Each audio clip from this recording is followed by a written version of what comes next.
SP atabuke.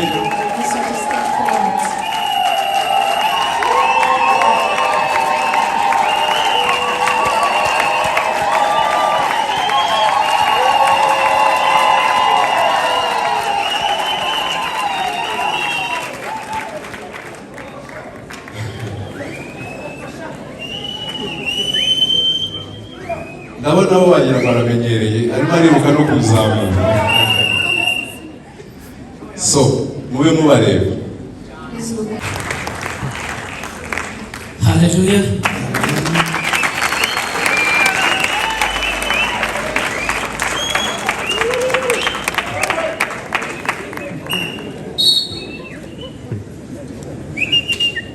Tunejejwe no kuba hano imbere y'amaso y'Imana.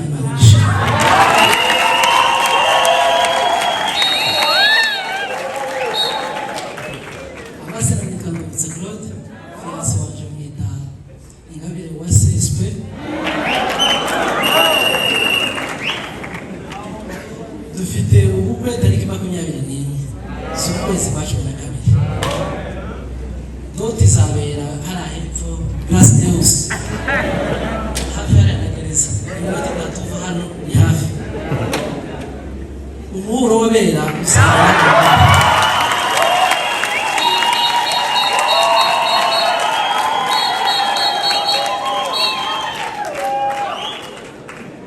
nituva hano mu rugo tuzokomereza hariya nyine Grace Deus ni hafi hano kuri gereza. Azaba ari umuhuro wabera uzaba turabatumiye musabanye mugikomeye bizatunezeza Imana ibamugishe.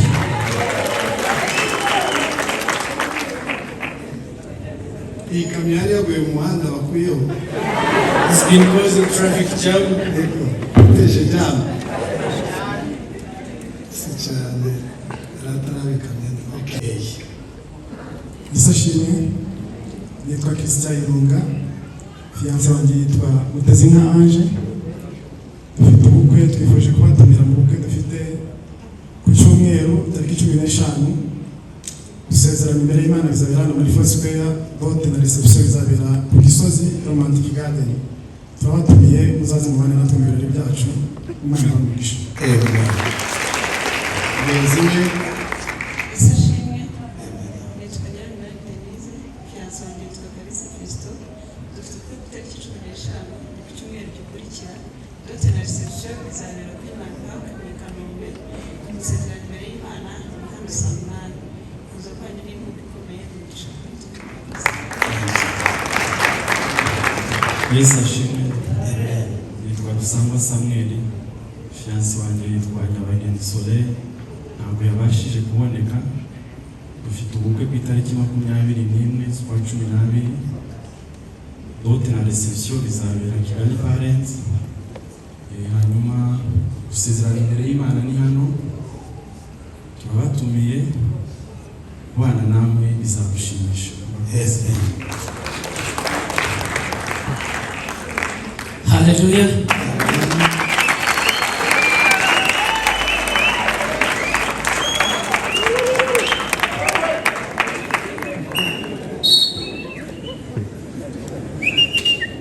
Tunejejwe no kuba hano imbere y'amaso y'Imana.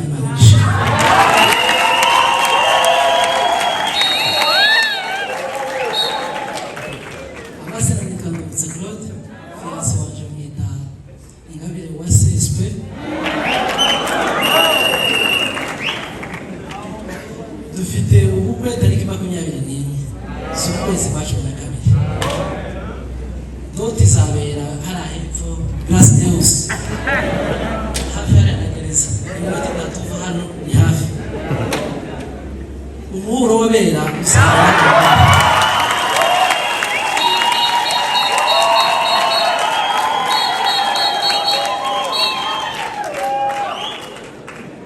nituva hano mu rugo tuzokomereza hariya nyine Grace Deus ni hafi hano kuri gereza.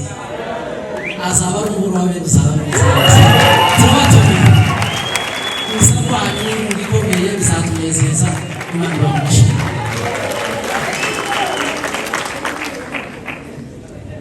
Iyi kamyo yari yaguye mu muhanda bakuyeho. It's been causing traffic jam. Teje jam. cyane ratarabikamye. Murakoze cyane. Reka tuzamure ibiganza byacu tubasengere. Let's raise our hearts to them and pray for them. Uwiteka Mana nyiribihe, Heavenly Father, turagukunda, we love you uradukunda cyane. just like you love us so much. Twereke ibyiza umunsi ku munsi, You show us your goodness daily. uduhindurira ibihe, Change seasons. imitima yacu ikanezerwa. Our hearts are happy. Tweretse abana bacu We show you to our children zatangiye mbere, that have begun this process wabanye nabo, and you've been with them, aho bigeze and now ukomeje kubana nabo, continue to be with them. aho bigana And after turabinginze this, mukomeze kubana nabo. continue to be with them Uko babyifuza, as they wish, uko babiteguye, prepare. Imana duhamagaye, He will call upon you wizemo, that you be part of them ubiyobore. and lead. Uko bakuraritse mu bukwe bw'Ikana, As you are invited in Canaan urahagera, and you wakora arrive, imirimo n'ibitangaza, perform ariko miracles, natwe tukuraritse mu bukwe bw'abana bacu. same way we invite you. Ibibura Whatever is missing, uziyerekane, manifest izina yourself. ryawe ishimwe muri byose. May your name be glorified in Bwa Yesu Mwami wacu, the name of our Lord Jesus Christ. amen. Amen. Murakoze cyane. Thank you.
Take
Soleil nabo batambuka imbere So they can step forth. bariyerekana bwa mbere. They're showing themselves for the first time. Turasaba kandi Ndungutse Claude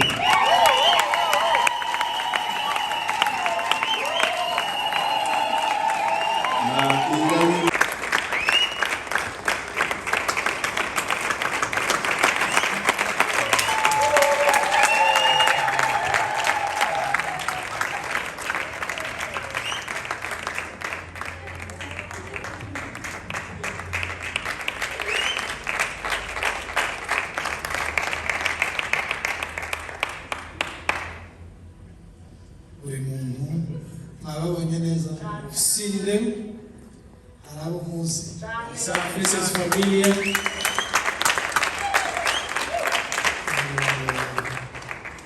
tubahe ikaze, Welcome you. tubwire amakuru yacu, So please tell us the news you have. kutubwira You're going to tell us. nimba atari ngombwa, biraterwa n'amakuru mwaduhaye. Tell us clearly what you would want us to do for you. Karibu. Yesu ashimwe. Nitwa Nyiramunani Denise, fiancé wanjye yitwa Kalisa Kristo. Dufite ubwoko. Murakoze cyane. Isashimwe nitwa Christian Irunga, fiancé yanjye yitwa Mutezinka Ange. Twifuje kubatumira no kubamenyesha ubukwe bwacu dufite mu cyumweru gitaha tariki 15 z'ukwezi kwa 12. Umuhango wa dote na reception izabera ku Gisozi Romantic Garden, hanyuma gusezerana muri Foursquare saa 8. Kuza kwanyu ni inkunga ikomeye kuri twe. Murakoze cyane. Murakoze cyane.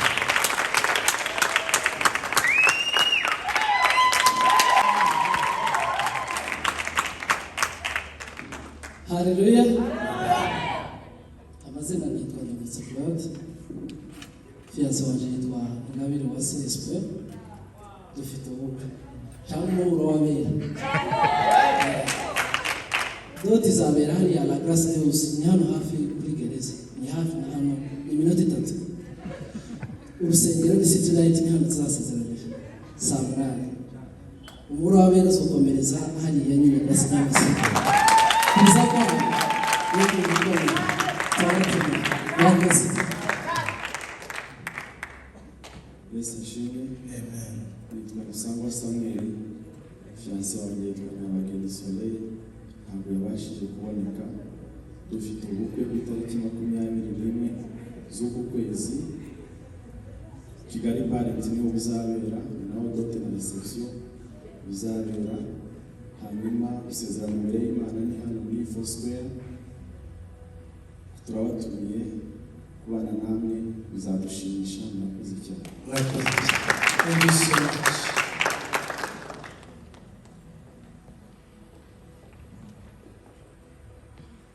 Mwababonye, You've seen them. aba bantu babatumiye. They have invited you. Ushobora kubikora uko babisabye, Please, you honor their invitation, cyangwa se ntubone umwanya. or you may even get busy. Utabonye umwanya, In case you're busy, ushobora kubakandira akanyenyeri, you can press the star. nako karakenewe. It's also needed. Utabonye akanyenyeri, Now the star and hash, ushobora kubashirira isengesho, you can pray for them. kandi ibyo byose birashoboka. All those are possible. Udashoboye kimwe, If you can't do one, ushobora gukora ikindi, you're able to do another, ushobora no gukora ikindi. or even another. kandi ushoboye gukora byose, You're able to do all the three, uzoba ubikoze neza cyane. it will be good. Cyanyuma, Lastly, ufite impamvu